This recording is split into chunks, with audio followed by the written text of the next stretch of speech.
Hello. Today I want us to look at the marriage supper of the Lamb. Now, if you've been in a church that teaches the pre-tribulation theory, you have probably been told that when we are raptured up, that we go straight into the marriage supper of the Lamb, and that's where we are during the time that the tribulation happens here on earth.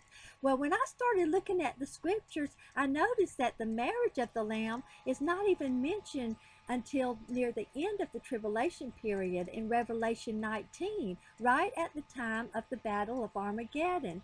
And also we must understand how the marriage customs were back in Jesus' day. What would happen would be young man and a young woman, they would become engaged or espoused, just like Mary and Joseph was. They wouldn't actually be married, but they would be very committed to each other.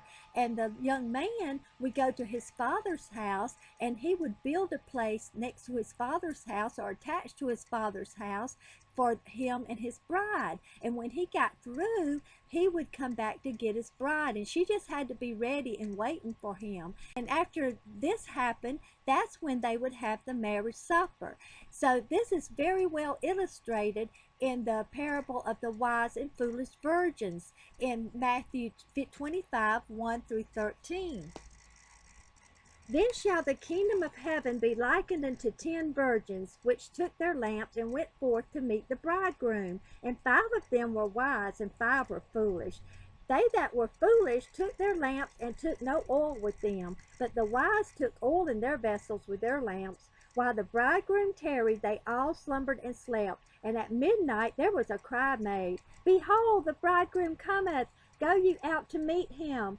Then all those virgins arose and trimmed their lamps. And the foolish said unto the wise, Give us of your oil, for our lamps are gone out. But the wise answered and saying, Not so, lest there be not enough for us and you. But go ye rather to them that sell, and buy for yourselves. And while they went to buy, the bridegroom came, and they that were ready went in with him to the marriage, and the door was shut. Afterward came also the other virgins, saying, Lord, Lord, open to us. But he answered and said, Verily I say unto you, I know you not. Watch therefore, for you know neither a day nor the hour wherein the Son of Man cometh. So the bridegroom in this parable is a representation of Jesus, and the wise virgins are symbolic of Christ's followers. And we see that when the bridegroom gets to the marriage, that the door is shut and no one else can get in. And so as we saw in one of my previous lessons, there are saints mentioned right in the midst of the tribulation. So if the marriage supper of the Lamb is at the beginning of the tribulation, there will be no way for these saints who gives their lives and loses their head over their faith in Jesus. There'll be no way that they can get into the marriage supper of the Lamb. And also the passage that talks about the marriage of the Lamb, it mentions the saints, and that's in Revelation 19, 7 through 9.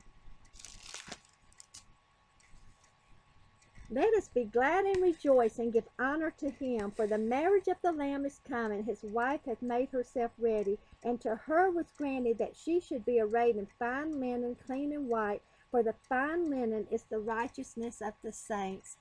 So therefore, because there's got to be a way for the saints that are mentioned in the midst of the tribulation to get into the marriage supper of the Lamb, because all of Christ's followers will be there. And plus the fact that the marriage of the Lamb is not mentioned until toward the end of the Revelation makes me believe that the marriage supper of the Lamb will not be at the beginning, but will be at the end of the tribulation.